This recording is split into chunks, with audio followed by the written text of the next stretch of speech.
Le mois de septembre est bientôt terminé et vous n'avez pas fini le diplôme.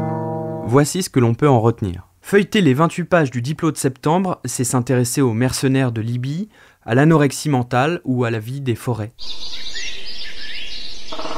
Mais c'est surtout s'acheter une place au paradis.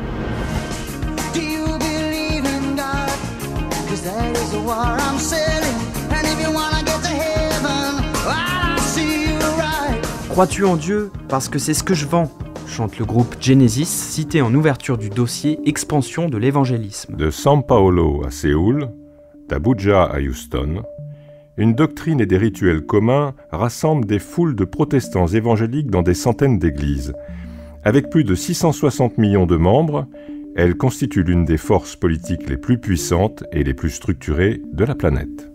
Dans ce dossier, on lit notamment Anne Vigna au sujet de Record TV, deuxième chaîne de télévision du Brésil en audience et propriété d'Edir Macedo, fondateur de l'Église universelle du Royaume de Dieu, la troisième église évangélique du pays. D'après Gilberto Nascimento, qui est un journaliste indépendant qui a fait une grosse enquête sur Edir Macedo, c'est le seul Brésilien qui a ce pouvoir-là, c'est-à-dire qu'il y a un groupe médiatique, une église, un parti politique et aussi une banque, ce qui est quand même assez fort. Anne Vigna. Et effectivement, il a toujours été proche de tous les pouvoirs. Alors d'abord à São Paulo, puisqu'il est installé à São Paulo, et puis au niveau du gouvernement fédéral.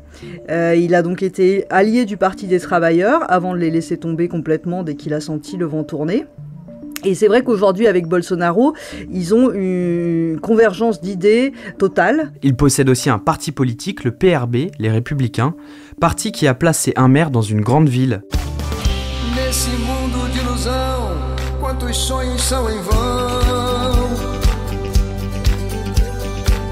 Mas a videira verdadeira dá fruto a vida inteira.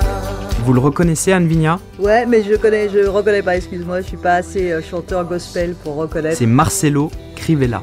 Alors Marcelo Crivella, c'est l'actuel maire de Rio de Janeiro depuis 2016 et qui est actuellement en campagne électorale donc pour sa réélection.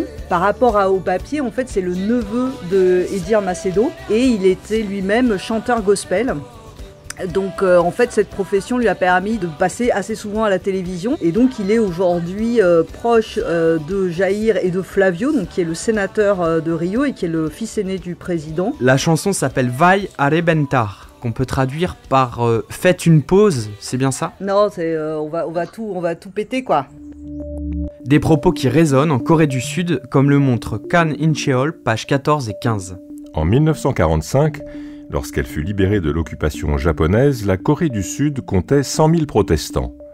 En 2015, ils étaient 9 676 000, soit près d'un Coréen sur 5. La plupart sont très liés aux conservateurs américains. Plus de 4000 églises protestantes sud-coréennes existent aux États-Unis. Pas étonnant qu'évangéliques américains et sud-coréens se ressemblent comme des jumeaux.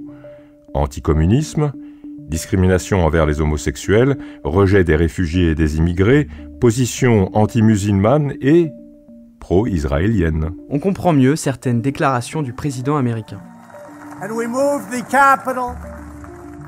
Nous avons déplacé la capitale d'Israël à Jérusalem. C'est pour les évangéliques, vous savez. Vous savez, c'est incroyable cette histoire. Les évangéliques s'en réjouissent encore plus que les juifs. C'est vrai, c'est incroyable.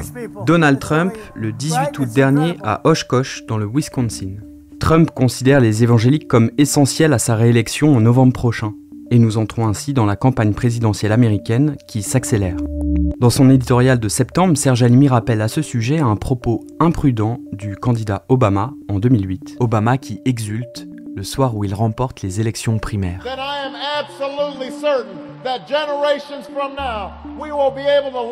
Nous pourrons nous souvenir de ce jour et dire à nos enfants qu'alors la montée des océans a commencé à ralentir et la planète à guérir. 8 ans plus tard, écrit Serge Halimi, quand Obama a cédé la place à Trump, les enfants avaient grandi sans que la montée des océans soit ralentie. Et 12 ans après, les démocrates ne suscitent plus aucun espoir de ce genre. Pour limiter qu'elle soit au départ, la feuille de route du ticket Biden-Harris, conclut Serge Halimi, comporte au moins un objectif excitant, bouter l'actuel président hors de la Maison-Blanche et purifier ainsi une institution que les démocrates estiment profanée par un voyou. Doit-on se réjouir d'une telle restauration au motif que l'alternative est parée des couleurs de l'apocalypse ?